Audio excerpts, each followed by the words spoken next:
morning, everyone, and welcome to another Sunday Roast. We have two wonderful guests with us back again. Ben, can you tell us a bit about yourself? Yeah, hi, I'm Ben Chambers. I do a little radio show podcast, 16 Million Rising, abbreviated to SMR, as you can see here on my top, which originally stood, of course, for 16 Million Rising, but now definitely stands for Single-Minded Rejoiners, which is, of course, what we are.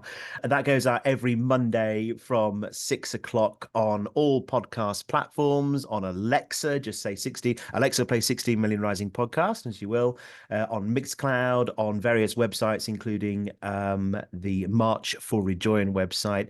I've been doing that for nearly 8 years now. And after 6 months, I thought we'd all have it licked, but no, we're still in pretty much the same situation that we are in. And I've been very lucky over the past few weeks to do some interviews with people that I admire very greatly. I had the chance to speak to Ken Loach following his last film, The Old Oak, which was fascinating, and an upcoming director called Paris Zarsilla, who's just directed a film called Raging Grace, which is an immigrant horror. It's in that new genre, the immigrant horror film, but very much on board with with our philosophy, with our sort of worldview. So it was great to talk to him as well.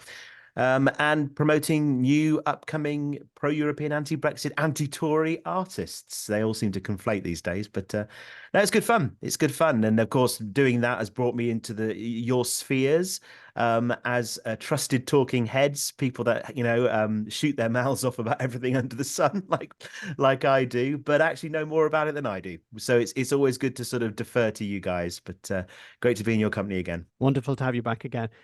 Rob, can you tell us a bit about yourself for anyone who's new to the show? Yeah, hi, my name is Rob Groves. I run the Truth to Power channel on YouTube. We've been going for a couple of years now, tackling subjects from Brexit through to Tory corruption and incompetence, and just looking forward to the day when we can get rid of this rotten shower. There's a bit of incompetence on the go at the moment.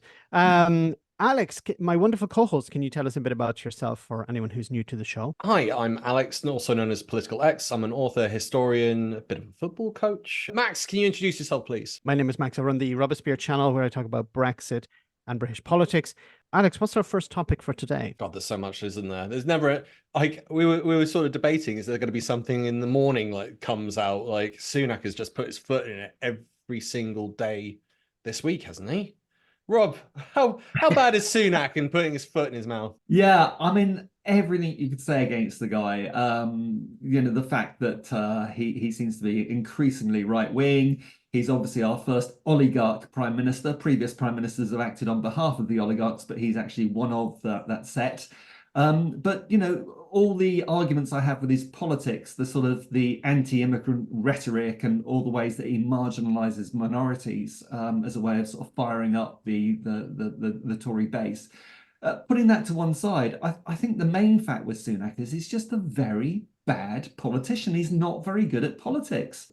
The Prime Minister's questions this week, after having been told by Starmer that the grieving parents of a murdered transsexual were in the gallery, he goes ahead and decides to pick on the transgender community. But it's a bit rich, Mr. Speaker, to hear about promises from someone who's broken every single promise he was elected on.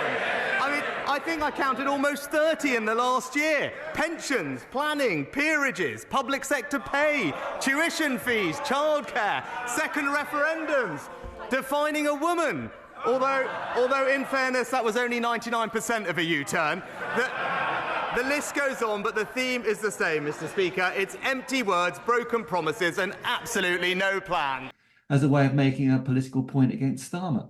There are even Tories, sitting MPs, coming out and saying, actually, he's crossed the line there. That's just too much. But of course, that's just one of many gaffes that he's made. From the famous video of him standing in Tunbridge Wells saying that he was going to take funds off deprived urban areas to redivert them to leafy Tunbridge Wells. I managed to start changing the funding formulas to make sure that areas like this are getting the funding that they deserve. Because we inherited a bunch of formulas from the Labour Party that shoved all the funding into deprived urban areas. Then that needed to be undone. I started the work of undoing that.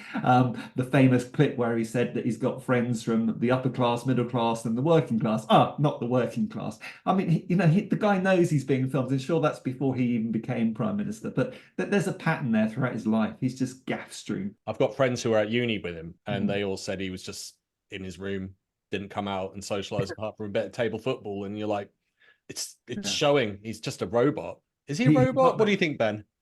Well, I mean, I was just thinking as Rob was speaking there, hasn't he given himself or been given the opportunity to demonstrate yet again a series of gaffes live on air? Because I believe he's hosting Jacob Rees-Mogg's, now is it Monday night show on GBBiz? Yeah. Which, I mean, under the normal rules of engagement, you'd think, no, surely that can't happen. But of course, we've got every Tory under the sun on that channel anyway, interviewing other Tories. He's going to be, I mean, he has such a very limited range of skills, whatever they are. I'm pretty sure hosting, I was going to say a primetime TV show, but about 17 people watch, don't they, is not one of them. So I mean, I always say on my show, I watch GBBs so you don't have to. And sometimes it is incredibly painful. But this is one I mean, my friend Graham last night was saying, can we get tickets? We want to get, it's going to be filmed in Darlington. He said, we ought to get tickets and go and ask a few questions. But I'm in two minds about whether to legitimize GB News even by watching it, but certainly not by appearing on it. Mike Galsworthy famously turned up last week, I think, and he was talking to David Davis. And do you accept we're not rejoining? No, we are going to go back and do it again. When? For sure. Well, look at the demographics. I mean, right now, if you take polling about whether people want to rejoin or want to stay out, it's pretty solid. 60% for joining again, 40% for staying out. Don't interrupt me here, because here's the kicker. You break that down by age, and you see that big millennial wave coming in. I'm sorry, boomer guys, but they view our UK-EU relationship very differently. Fascinating. Nigel Farage, and it was shouted down with a 2-1 panel against him. And he held his own up pretty well, and he got his point across, but it wasn't great. So in terms of Sunak's skill set and abilities, you do have to wonder. I mean, he's had a real week, hasn't he? I mean, the accidental bet that he's claiming now, I didn't realise it was a bet. I'll bet you £1,000 to a refugee charity you don't get anybody on those planes before the election. Will you take that bet? Well, I want to get the people on the planes, right? Of course I want to get the people on the planes. £1,000. Right? Well, shaking when someone talks about a figure in mind is the universally accepted symbol for accepting a bet at the expense of vulnerable people's lives over Rwanda. And then the day after that, of course, his trans teenager jibe. I mean, I don't know whether someone writes that for him or not, but he had the opportunity to pull out. He knew that Esther Jai was in the gallery, but he went ahead anyway. But what struck me about that story was more that he then went on to gaslight the entire nation. By claiming that it was Keir Starmer who effectively brought it up and was trying to score political points off it, not him, when it was he who brought it up. His response to Brianna's father, who said, who demanded an apology, and Sunak was like, it's about Keir Starmer. It's about Keir Starmer. It was ridiculous. And that's the other unfathomable thing, because all he had to do was say, do you know what? Yeah, I completely got that wrong. I really did. I'm very, very, very sorry. Please accept my apologies. It was totally an inappropriate thing to have said. But he can't do that. I mean, it literally is the very definition of someone continuing to dig down when they're in a hole. I guess we're not going to find anything. How are we going to get out of here? We'll dig our way out. So God knows what he will expose presenting this show next week on GB News, but it could well be dynamite telly. Alex, isn't this illegal? Yes, Ofcom. Yeah, you can't have MPs interviewing each other. What's the point? Like, that's. I mean, we can make all the criticisms we want about the BBC, but they'll the presenter will put themselves when they're interviewing someone as the opposite side of the argument. So there's always that classic thing of Ben Shapiro versus Andrew Neil, where Ben Shapiro starts saying, "Oh, you're some left-wing nut job," and Andrew Neil just laughs in his face and is like, Why is it that a bill banning abortions after a woman has been pregnant for 6 weeks is not a return to the Dark Ages? What's your answer? My answer is something called science. Human life exists at conception. It ought to be protected. Now, back to my question to you. You purport to be an objective journalist. BBC purports to be an objective down-the-middle network. It obviously is not. It never has been. And you, as a journalist, are proceeding to call one side of the political aisle ignorant, barbaric, and sending us back to the Dark Ages. Why don't you just say that you're on the left? Is this so hard for you? Why can't you just be honest? Mr. Seriously, Shapiro, it's a serious question. Mr. Shapiro, if you only knew how ridiculous that statement is, you wouldn't have said it. I just asked Really? you a question. And I asked you a question. You failed to answer a single one of mine. Frankly, I find this whole thing a waste of time. If you want to read the book and critique the book, why don't you read and critique the book? If you want to critique me, you can think whatever you want of me. Why don't you frankly, just try and I don't answer care. the I don't questions? frankly give a damn what you think of me since I've never heard of you. And I've never heard of you until I briefed myself for this. But that's not the issue. you know, that's what you're expecting. You don't want, I mean, I say this, we're an echo chamber in many respects. We'll have some disagreements, but at the same time, what you're expecting is to have some sort of impartiality to ask direct questions and actually go for the gullet if they're making nonsense. No, but it's also different. None of us are MPs. So you're going to have a situation like with Mogg, you have a situation where he hosts his own show where he interviews fellow Tory MPs, which is against the rules. And this would be the ultimate breach of that because you have the Prime Minister who will be probably interviewing Tory MPs. Yeah. Like, I don't know who the lineup is, but if you have a situation, just imagine for a moment the Prime Minister is and there's also a rule that you're not supposed to speak directly into the camera because then it becomes a political broadcast. And of course, Rishi Sunak is going to do that. He's going to speak directly into the camera.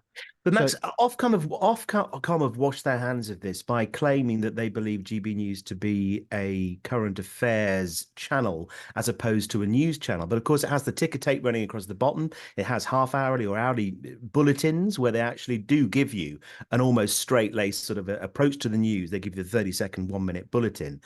And yes, all the presenters speak to the camera. They all have incredibly biased opinions. It's Fox News, but actually an awful lot worse than Fox News in some respects.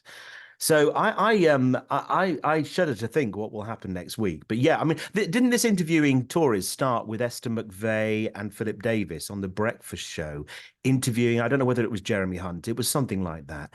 You'd literally got 3 Tories in the room together. There was no pretense even at impartiality. I mean, I know that famously on Leanderthal's 30p Lee's program, he will invite a guest on who shares his views and sit in this mock-up of a pub with the right-wing guest on his table. And they have this lefty in the corner where they'll literally put somebody of the opposing view on a table by themselves with a drink in the corner. And people will go on. And I've been just staggered to see who is prepared to go on and be humiliated like that on this joke of a show. But no, I expect this broadcast to be sponsored by Ofcom. I mean, they've not just washed their hands of this channel.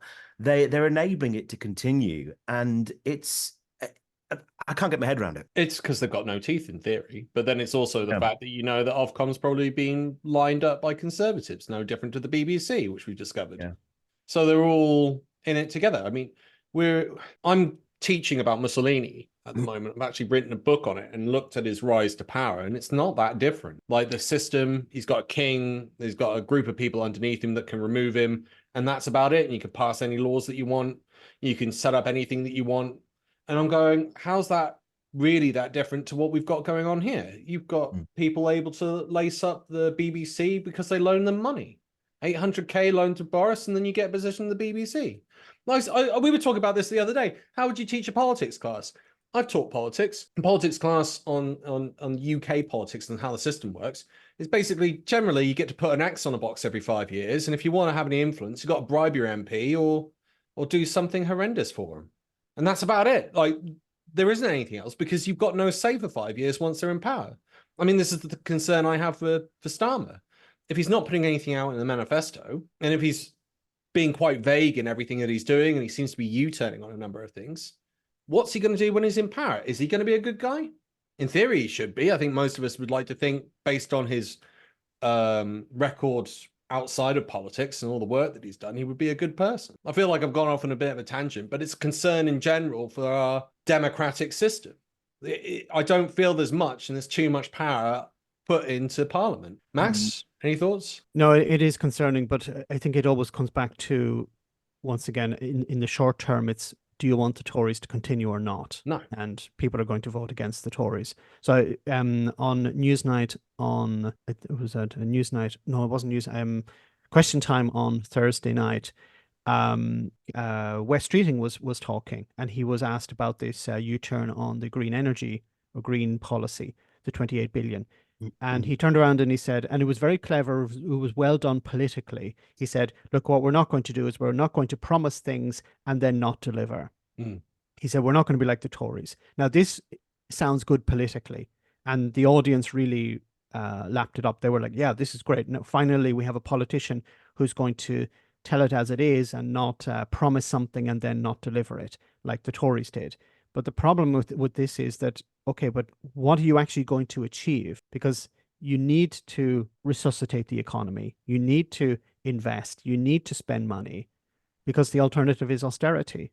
And we saw the results of that, 300,000 people dead as a direct result of austerity. So it's good politically to say to people, look, I'm going to be honest with you. It's going to be an absolute disaster that we're going to take over, and we're not going to promise big.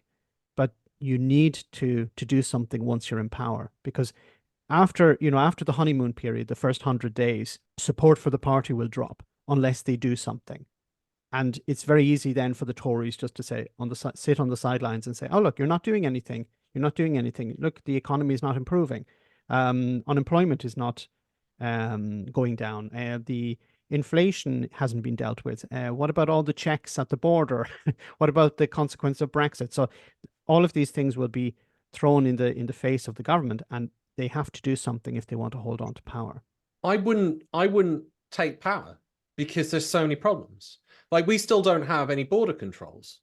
And like, if there was another pandemic, what you would really have hoped is that people would have learned from what was going on in Asia, and you'd have essentially hotels that people could move into to stop the disease coming in, and they stay there for 2 weeks, get over the disease, and you get the ability to have them come into society, and society can carry on.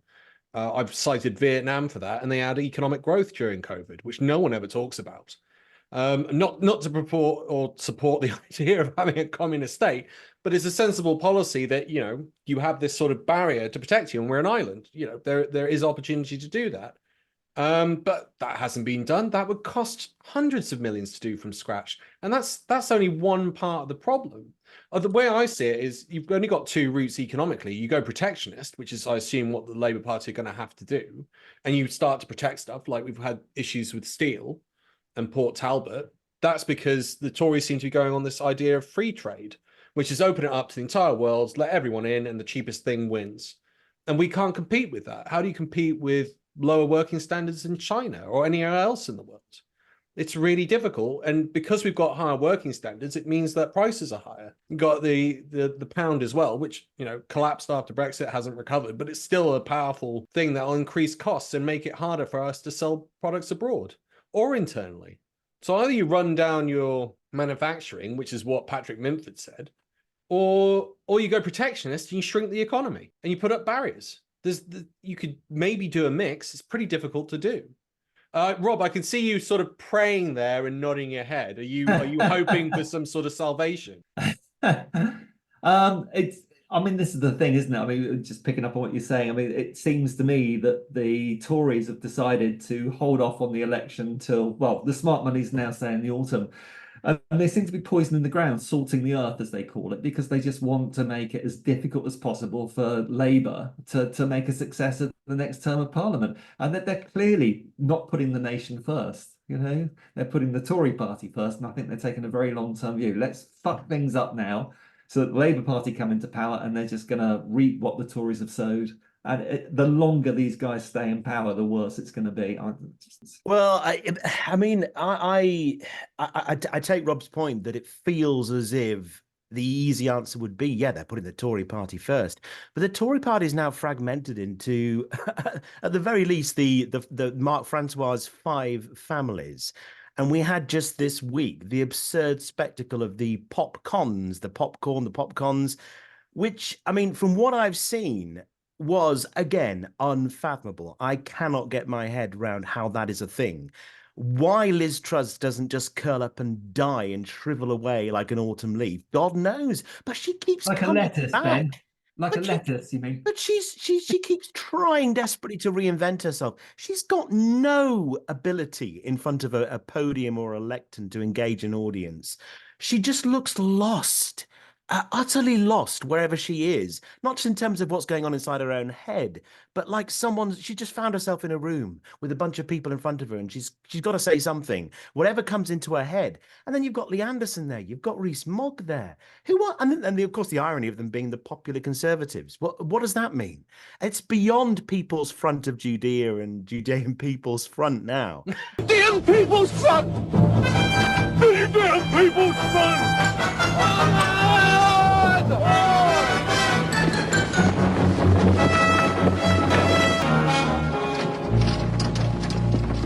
We are the damn People's Front! Crack Suicide Squad! Suicide Squad! Attack!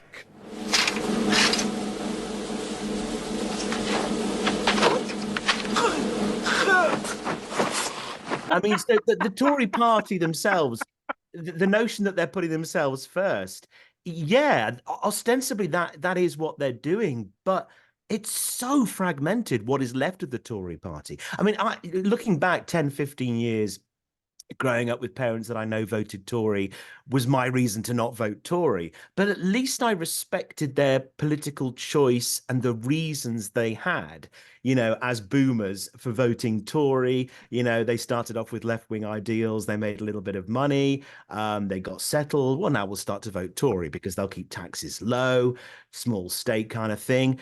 And you look back at prime ministers like John Major and even Margaret Thatcher and think, well, I may not have agreed with 90% of what they were about, but I accepted they were a valid political choice.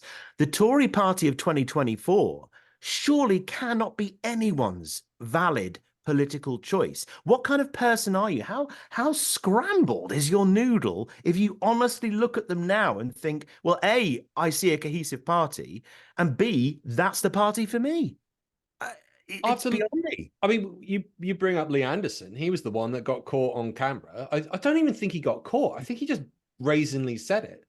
The only way we're going to win this is through a culture war. At the next election, we haven't got those three things. So we're going to have to think of something else. It'll probably be a mixture of culture wars and trans debates. And lo and behold, Rishi Sunak says it in PMQs. And it's not the first time he was caught on camera saying stuff like that. It was a secret filming at one of the little hub meetings that they held. Ed Davey has been very busy. Like me, you were probably seeing that he was busy trying to convince everybody that women clearly had penises. I want to believe it was a gaffe, because it would be so crass and for it to be premeditated in the way that it could have been, for him to know, okay, so the mother, a grieving mother of a murdered trans girl is in the gallery. This is the time to make this cheap political point. I mean, most people aren't that stupid. So but they can be that.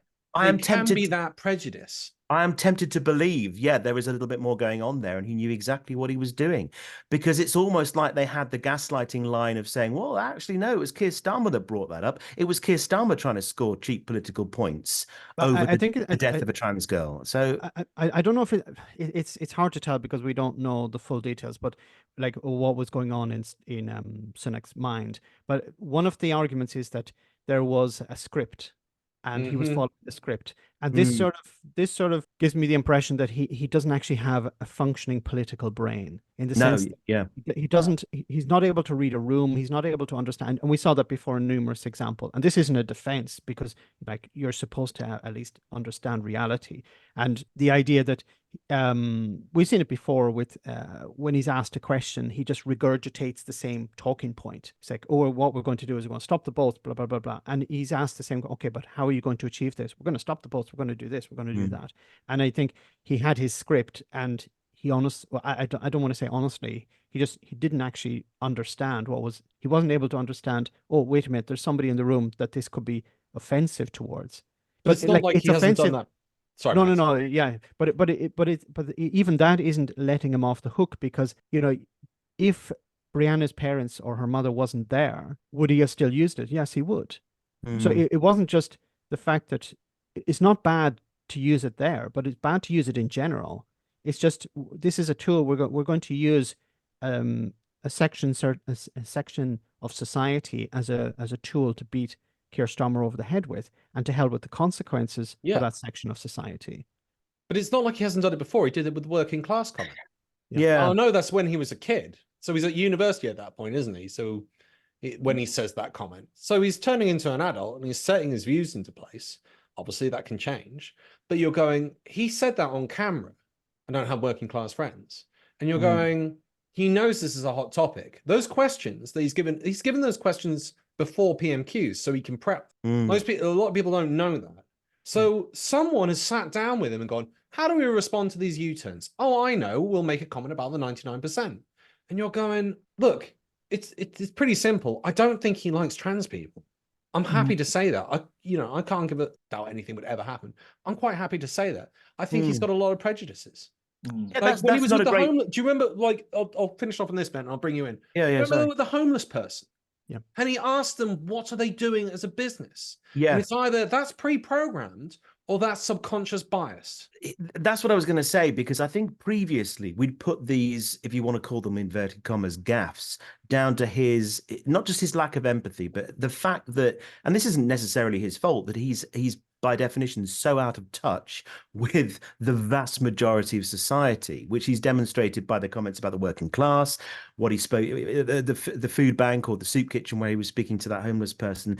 And at the time I was thinking, he genuinely thinks this is an appropriate conversation to talk to this guy about his business aspirations. And that's just because he's out of touch as a Tory, as somebody who's worth £700 million, with a wife worth even more than that. How can he possibly identify with real people? And then, of course, you've got the gaff at the gas station, the petrol station, where he's trying to pay for a can of Coke he's trying to pay for his petrol with a can of Coke or whatever it was, demonstrating he had no idea how to use a credit card, a debit card. So all those things I would previously put down to, well, obviously he's not in touch with real people. He's on another planet. But then it starts to become a little bit more sinister when you start to think that, okay, this is more than just subconscious bias. It is premeditated. It is thought through. And as Lee Anderson said, all we've got to fight this election on is the culture war.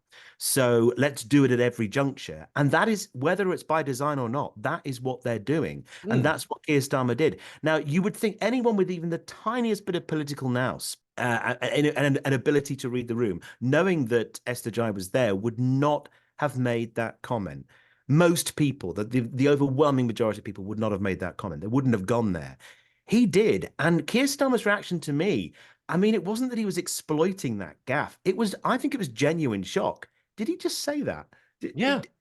I mean, he did, because actually he fumbled his words when Keir Starmer tried to respond to that. He genuinely, he was off script, and it was like, of all the days to say that. Keir Starmer.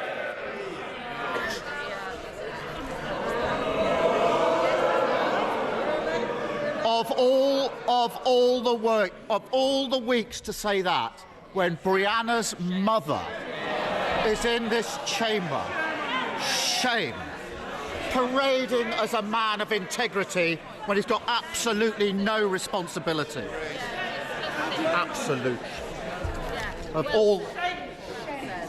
And I wish the camera, I don't think it didn't cut away to the front bench. I'd love to have seen when Rishi Sunak was confronted with what he'd just said and the response to it from Keir Starmer, what his initial reaction was. Was it that usual thing of looking down at his folder, shaking his head, with the front bench laughing on? Because I know Victoria Atkins was next to him when he made that comment, in hysterics. So she was laughing. She was laughing. She was laughing. Yeah, and then if you notice, she was laughing, and then I think it clicked in her brain, oh crap. Did you see the interview with Chris Phipp, who they rolled out in the morning?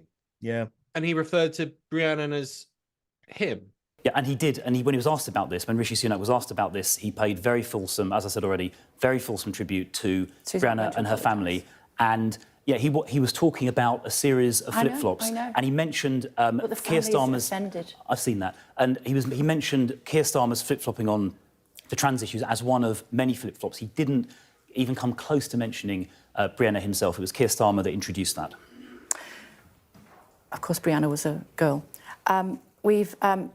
Yeah. Well, no, I don't know, because it seems to be he was referring to Rishi Sunak. I didn't read it, but he was that using was my interpretation. I read it as Brianna. No, and I'm not defending. And but Kay Burley correct. I had to listen to it twice to be able to come to that conclusion. I agree with that, but my conclusion was no, he was referring to Brianna, and you could see that Kay Burley pulled him up, and then he just started blinking like Brianna himself. It was Keir Starmer that introduced that. Of course, Brianna was a girl. We know that Brianna's parents quite rapidly and sort of looked down and sort of blinked rapidly as if he was like, did I just say that? And he didn't correct himself. There was literally an opportunity there to correct himself. I think it was, again, you go, is that subconscious bias? And you're going, well, look what Lee Anderson has said, look what the Prime Minister has said, caught off camera making comments as well. And you're going, same shit, different day. They don't like a certain, this is no, like, Margaret Thatcher had the same thing with the HIV crisis, where she announced that no school should be teaching about homosexual behavior and enlightening students that this is essentially a normal practice, and just banned it. And you're going, this doesn't seem that different with the transphobic stuff that we're seeing coming out of the government. And you're just going, this is the same repeat within history. This is the same party saying the same stuff and prejudicing against people that they can't, for whatever reason, either like or understand. It seems like this is a reoccurring thing within the party, and history is repeating. Yeah, well, it's always about looking for somebody to blame or to punch down. So in the 1990s, it was single mothers. Single mothers are the problem in society. If we can resolve the problem of single mothers, then we'll be able to have a better society. Then it was, of course, people on benefits in the 2000s. And now recently, it's in the 2010s, it was immigrants. And now it seems to be trans people. So there's always going to be somebody that is a scapegoat. Oh, look, at these people are the problem. We need to present these people as the problem. And we are the only ones who are standing up to them. And it's always, if you look at it, it's always people who have no power. People have no influence and no power, so they can't talk back. It's populism again, isn't it? Again, you look at someone like Mussolini, he would go, I'm going to take on the elites. Oh, and this minority group, these socialists or other groups, are the ones that are causing all the problems. That's populism. And the irony is, these guys have come into power saying they're going to be anti-populists, and they are, and take on the elites, and they are the elites. It's no different with what we're seeing over in the States with Donald Trump. He's saying the exact same thing. I'm going to take on the elites. I mean, he was shrewder, because he said, it was with Hillary Clinton, wasn't it, with Trump? And we're going to segue into Trump and Biden. He said, which was, I know how to clean out the swamp because I know how to game the system, because I've been gaming the system the entire time. No license, and they showed he didn't pay any federal income tax. So if he's paid zero, that means zero for troops, zero for vets, zero for schools or health. And that won him votes, because he was basically saying, I'm an elite, but I know how to game the system and correct it. Although afterwards, he basically benefited everyone in the United States that was within that elite group. He just deregulated everything and opened it up to the rich. I'm just going to ask one more positive thing, because we've been quite negative for the last half hour. If you could pick someone to admire from politics, who would you pick? Rob? Carol Vorderman and James O'Brien, people like this. There are some really solid voices out there that are sort of fighting against the system, I think. I just wish there were more of them in Parliament. You're trying to be positive, so I'm going to keep it outside Parliament. But there's some really good voices out there. Ben, how about you? Well, sticking within the parliamentary parties and just looking at people on the opposition benches, because obviously there's nobody left in the Tory party with a modicum of common sense or integrity or even a conscience. But I still maintain that for all the flaws with Labour policy and Keir Starmer and the front bench of the Labour Party, it is jam-packed full of people with integrity. There are people in that party that I think have an opinion about something and have had it for the past 5-10 years and haven't wavered that much. They are grown-ups. I'm thinking of people like Chris Bryan, like Yvette Cooper, like Rachel Reeves, like Hilary Benn. They're decent, fundamentally decent, but flawed like all of us people. And I know it's very easy to say, well, anyone would be better than the Tories at the moment. So that's why we need them out, and we have to accept we're going to get a predominantly Labour government. But there are people still, I mean, it's a disaster as far as I'm concerned that Caroline Lucas is stepping back from politics. It's worse than a disaster that good people like Mari Black felt bullied out of the House of Commons. And I look at people like that and think that we need more people like them. So I agree with Rob that it's wonderful that people like with influence like Carol Vorderman have stuck to their guns and said, I'm not going to be bullied out of the job that I want to do, which is broadcast, because of this ridiculous BBC bias, whatever the nonsense it was. I mean, she was with Radio Cardiff, I think, Radio Wales or something. She was doing a show there, but she's stuck at it, and she's got her finger now in every pie imaginable. I mean, she's working with the Good Law Project.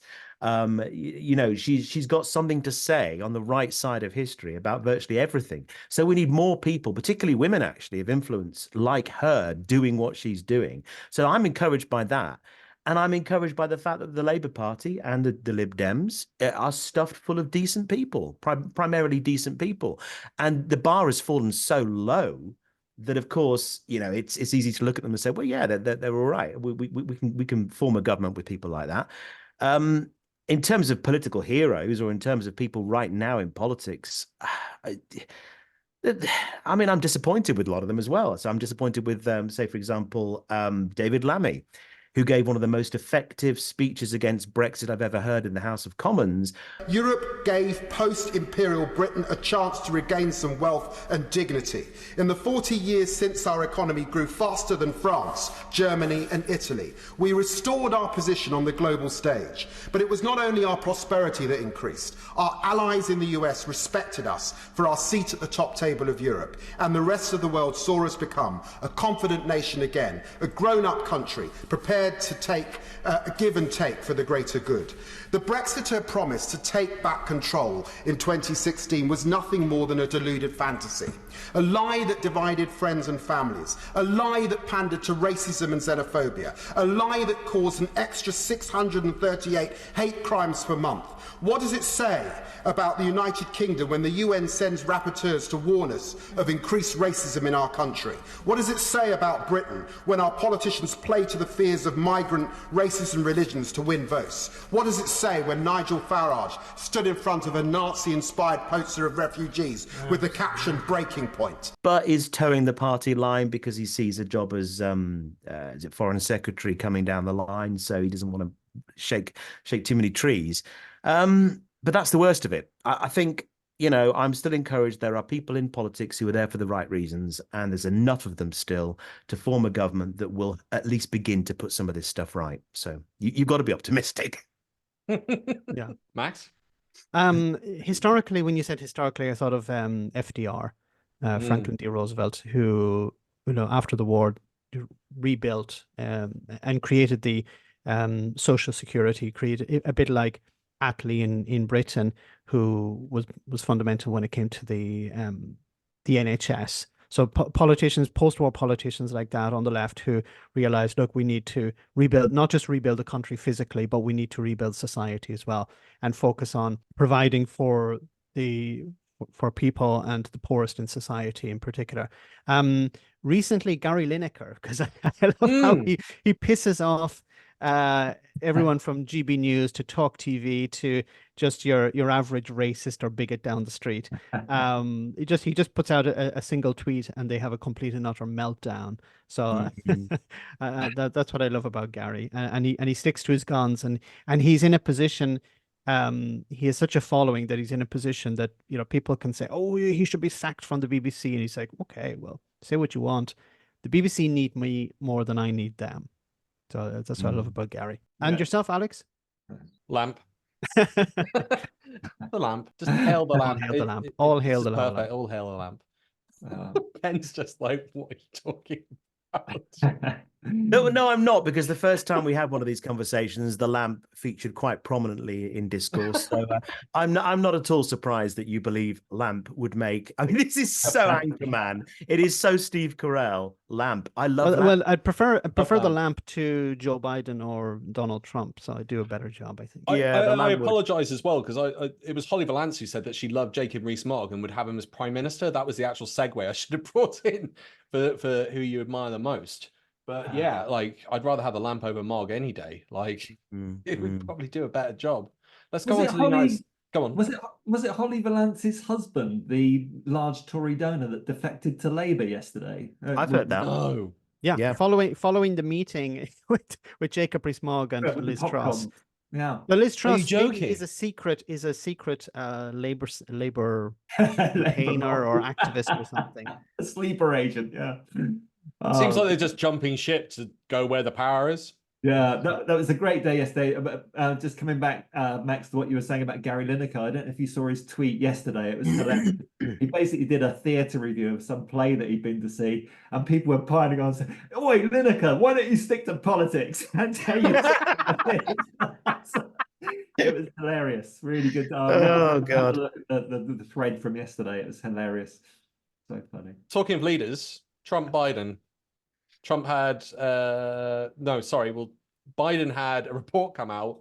I'm not sure if it came out, if it was leaked, but it's from the special counsel suggesting that he was an old elderly man with a memory problem. He came out blazing, and then at the end, he didn't seem to have much of an argument over his memory. Like, he didn't have a decent defense for that. But I thought, come out guns blazing, and he said that the reason that he felt he'd had a memory problem is because I started asking him about his dead son and if he remembered when the funeral was, to which he was like, I don't really want to talk about it. You could see him choking up when talking about the memory of his son and remembering the anniversary. And you were like, wow, I don't think I've ever seen a president choke up before on camera. Has anyone else ever seen that? What are your, and on top of that, the bigger question is, who do you think is going to win, and who do you think we're going to benefit from, either having Biden or Trump? Because it seems like that's it. I don't think Nikki Haley's got a chance, although she's still throwing her weight into the elections. Max, any thoughts? So I saw a very interesting interview with a guy who has been right about every presidential election since 1984. Is it 1984? Yeah, 1984. Yeah. He said he's leaning towards Biden at the moment because he's going to make his prediction in July. But he has said that he thinks that Nikki Haley is staying in the race because she's hoping that Trump will be sent to prison so that she will become the default nominee or candidate.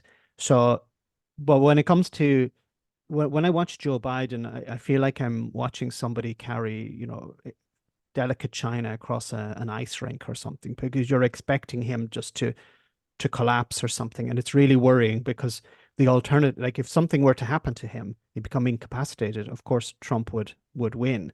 And the idea of going back to Trump again, I really don't. This is unusual because we've never been down this road before. Usually when a candidate loses, they don't come back for another go. We saw with Hillary Clinton or whatever, like they normally give up after that. And Trump is not doing that because he still believes there's a chance that he can win.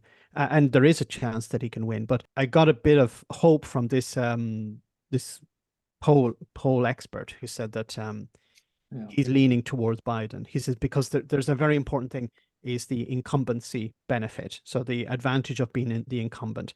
And if they replaced Biden now, they would lose that benefit, and it would make it easier for Trump to win. So even though Biden is really dodgy in the sense that he's not stable, it would be better for the Democrats to stick with him and then maybe replace him after. Are you talking about, I think it's Professor Alan Litzman. That's it. Keys to Power. He wrote a book called The Keys to the White House, and he said he said, ignore all the polls. Like you say, Max, the incumbency is worth 2 of the 7 keys. So already Is it 7 or maybe it's 11? 13. 13. There's 13. Oh yeah, it's 11 left. There's the 2 for the incumbents. There's another 11. That's right. That makes up the 13. And as you said, Max, if they replace Biden, Alan Lichtman's argument is that they're losing 2 keys. But I mean, just on that, I mean, Lichtman's coming down on the side of Biden. But I mean, if you look at the polls, and the polls aren't as, I mean, the polls have not been terribly brilliant historically in the UK, but in the USA they're even worse, which is why it's such an achievement that Lichtman's called it right so many times. But the underlying polls in America, actually things have really shifted the last month. It's really going away from Trump now. Biden's opened up like a 6-point lead over him. And in some of the swing states, it's even bigger. So my anxiety level about Trump getting back in is actually receding a little bit at the moment. Fingers crossed. Ben, what do you think? Well, my anxiety level has reduced a little bit now because of what Max and Rob and yourself, Alex, have just said about the situation with Biden. Because I mean, but before we came to this conversation, I was thinking, how can the Democrats have got themselves in a situation where the very best they can put forward against the possibility that the worst president America arguably has ever had will come back for another term is Joe Biden, who, yes, is fundamentally a considerably more decent human being than Donald Trump is, has his problems like anybody else, but he's 81 and he's going to be 85, 86 at the end of this next term.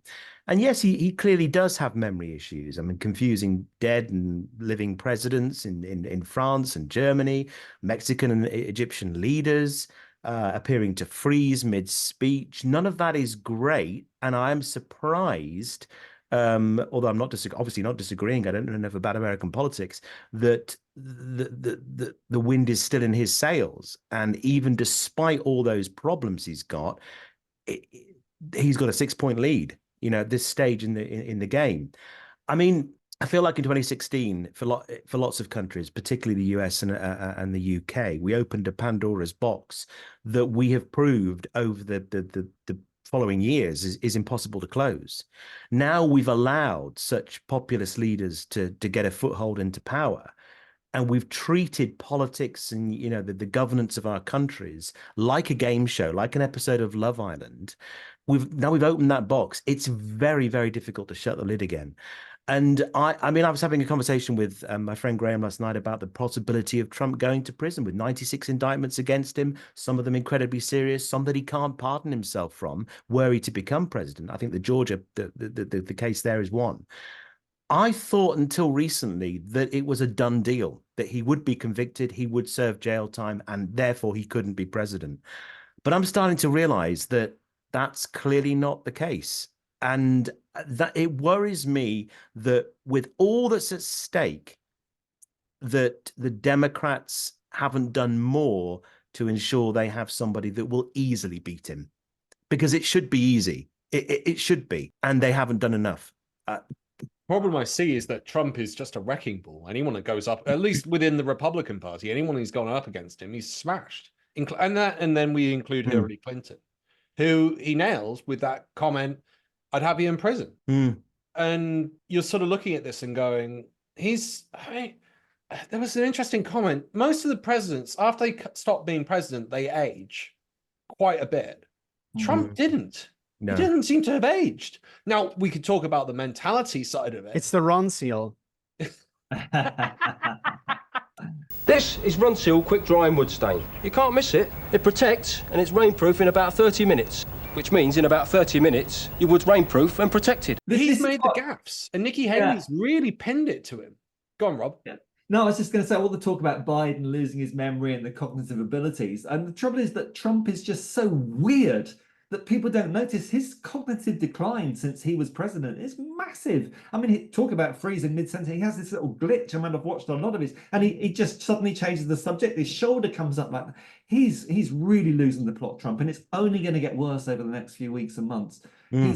I would say that cognitively he's far worse than Biden, but because he's so weird, people just see this sort of orange gibbon, and they fail to realise that underneath it is actually a senile old man, because he's not that far behind Biden in the age stakes, is he? It's about 3-4 years. I'd rather, there's Kamala Harris. So you sort of go, well, if Biden really loses it, there is actual procedure. I don't think it's ever been initiated to remove the president. So if for whatever reason. So Kamala Harris is in waiting. I mean, she seems to be disliked in America. Not really gotten to the bottom as to what she's done. And the vice president position is very ambiguous. You can either have a lot of power if the president gives it to you, or you're just sat in the wings doing very little. And it's all down to the president. Interestingly, Richard Nixon lost to JFK and came back. That would be an exception. I'm going to ask a bigger question then to follow up, because it's a good question. When did this all start? Like, when did this all kick off as a problem? Because we seem to have populism coming across the planet. When did this all begin? Does anyone have an idea? I think it's difficult to identify exactly when, but I think it was a case of when American TV changed. So back in the 90s, when Fox News came in. So in the past, you had this idea of, okay, you had your news bulletin, and then we moved into this 24-hour news cycle where it's just about pumping stories just to continually pump out something.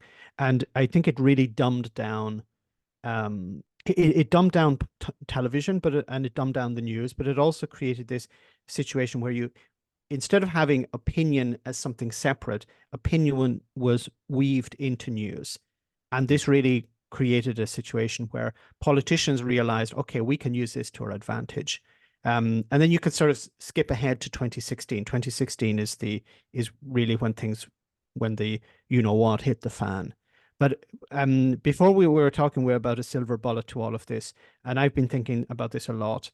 And unfortunately, it seems the only way we can get through these things is to allow the populists or the far right to expose themselves as frauds. And the only way to achieve that is to allow them to run countries for a while. We saw it with Poland. Poland had a far right government for a while, and the public realized they're charlatans. It's a shenanigans. We need to get rid of these people. Same with Trump. People realized the reason Trump lost was not because Biden was popular or people wanted Biden. It's because people were tired of Trump. And the same with the Tories. People are not voting for Keir Starmer. Well, some people are, of course, but the vast majority is like, okay, we're tired of this. We want them out. And it's going to be the same with Italy, with Meloni. If she's not able to achieve things, people will be like, okay, get rid of her. And the same with Geert Wilders in the Netherlands. You know, the far right are like, great, we have our guy now. He's going to change everything. He'll be able to change some things, but he'll run into reality, and eventually, if he's not able to improve things for people, then they're going to get rid of him. So unfortunately, we have this idea we need to keep the far right out, and I understand that we need to keep populists out. But the more you try to keep them out, the more popular they become with the public, because the public become tired with the status quo. So you need to let them in a sense, allow them to burn themselves out, and then we return to some sort of normality. Now, maybe I'm wrong on that. It'd be good to get your opinion, but I think this seems to be the only way. Ben? We saw it with Boris Johnson as well. Boris Johnson, the populist, who ran out of steam eventually, and Brexit. Yes. Ben? I would agree to a certain extent, but I feel like we've tried that and we are still where we are. And at the moment, I mean, you've only got to listen to somebody only this week, or I think it was last week, Andrea Leadsom talking about Brexit 4 years on, and Widdecombe obviously talking about Brexit 4 years on. The level of delusion that those who are still banging the drum for it have is quite frightening. It genuinely is. She was saying she's delighted with Brexit, Andrea Leadsom, and she was able to put that forward in a reasonably coherent series of sentences that were challenged. It was Matthew Wright, I believe, it was speaking to Anne Widdecombe, and I can't remember who it was speaking to Andrea Leadsom, but she wasn't overly challenged. I think it was Nick Ferrari. That was who it was. He gave her a list of things that actually haven't gone so well, and she referred to it. She wrote it off. She just dismissed it as, well, that's a list you've put together. We could take those things one by one and dismantle them. But I'm delighted with Brexit because it's given us this, and this opportunity. And it's still, as far as I'm concerned, going unchallenged. Something I know that Emily Maitlis picked up when she left the BBC and went to form the newsagents with John Sopel and the others, and it was Goodall, was the false equivalence that she noticed during her tenure at Newsnight was just part and parcel of the way they did things at the BBC. So it would take them, 5 minutes to find 500 economists that would speak negatively about what Brexit would mean for the UK. And it would take them 5 days to find one economist that would come and present the opposing view. They'll stick them both on a panel, giving the audience the impression that both views were equally valid and shared by the same number of people, which creates this false equivalence. But what I've noticed Fiona Bruce now doing with Question Time, and she does this nearly every week, if there's an overriding consensus of opinion from the audience and the panel, she will say, is there anybody here that actually thinks differently, that thinks the Rwanda plan is a good idea? She'll get maybe one hand, maybe two from an audience of 100, 150. But she will then go straight to those people and get their opinion, allow them both to speak, giving the same weight of time to the opposing argument, if there is one, as the consensus, which is the same. That's false equivalence. And it's still happening now. So I think if you ask the audience a question and one hand goes up out of 100, maybe two, maybe even three, you don't go to those people and see what they think because they're in the overwhelming minority. That's not balance. If 97, 98% of people think the same thing about Rwanda or about Rishi Sunak's comments about trans people, you don't just go to the person that thinks the opposite and say, oh, well, why do you think that? That's interesting. Tell us about what you think. That has got to be, until that kind of journalistic approach is nailed down, then I don't think we're going to move forward very far. Someone put together a brilliant clip of Laura Kuenssberg ending an interview with Yvette Cooper and then ending an interview with Kemi Badenoch, and they spliced it together, so to show how she concluded an interview. And she concluded the interview with Yvette Cooper by saying, OK, Kemi Badenoch, there's so much else we could have talked about, but it's great to have you with us this morning on OK. Well, there are plenty of people who come to the studio who would disagree with you. Many people watching might disagree with you too. But Yvette Cooper, you've set out Labour's position this morning. Thank you very much indeed for being with us. Now, well, lots of people would disagree with you on that, but thank you for putting your case forward. She ended the interview with Kemi Badenoch by saying, we could talk all day. We could talk much, much more about this.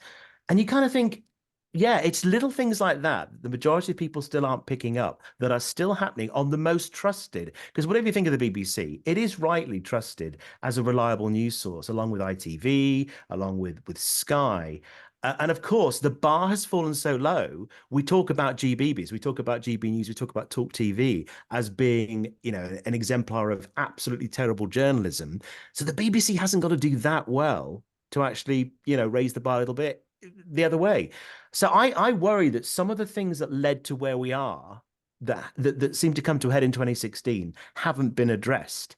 And Max is right that the popular news shows like Tucker Carlson, like Fox News and now GB News have certainly made that situation worse. Obviously, social media as well. The fact that, we're harking back to a time before social media where people only got their news from a very, very limited number of sources that were pretty much fact-checked. But now you've got the Tory party pretending to be an independent fact-checking service during an election campaign, and nobody does anything about it. You used to have the news in the States go, didn't so much happen here, but they would go, these are the facts. And then at the end, they would go, this is our opinion, or this is my opinion from the journalist. And we don't have that level of separation. No. We never had that level of separation. Intertwined now. Yeah. But in the States, it used to have that. But over here, I always felt it was just very factual. Like, you never see a news reporter really react, especially on the BBC, to like a horrific news story. It would just be like blank face. Rob, what are your thoughts? Where did this all begin? Oh my God. I think, sorry, this is just such a big picture, but I think it's just a lack of rational thinking skills in the population. I think it goes back to education. I think we should be teaching rational thought in schools, teaching people how to, avoid this false equivalence. It comes back to education. And what's one of the things the Tories attack? What do the polls tell us skews most Labour Tory voting? The more one is educated, the more one votes for Labour rather than the Tories. They're attacking education, and rational thinking is one of the victims of that. Is that too big picture? Sorry. No, that's fine. I mean, there was a leak saying that Rishi Sunak didn't want to fund university education because they don't vote for him anyway. Exactly. Yeah, it's not so shocking. Like, you look at the demographic breakdown of any poll. It's just shocking how the more the education level goes up, the more the vote skews to the progressive rather than conservative parties. It's there's obviously been the Iraq War, which brought a lot of distrust towards Labour and government in general in the UK. But I mean, stuff like that's been going on for decades, where the government goes off half-cocked on information and creating a war. The Obama thing's quite an interesting one. I'd say that caused a lot of an eruption across the United States, Obama being elected, and the right wing and the far right going absolutely berserk that America finally had a black president. I'm sure that added to it and incensed Fox News. I mean, like Trump went off on a crazy conspiracy theory that Obama wasn't American. Yeah, because of his skin color. And then, you know, you saw these amazing clips where people were interviewing MAGA supporters about Donald Trump and no one being there for his birth, but they don't want to question it. On that cheerful note, bye-bye. Thank you, guys. Bye-bye. Thank you, guys.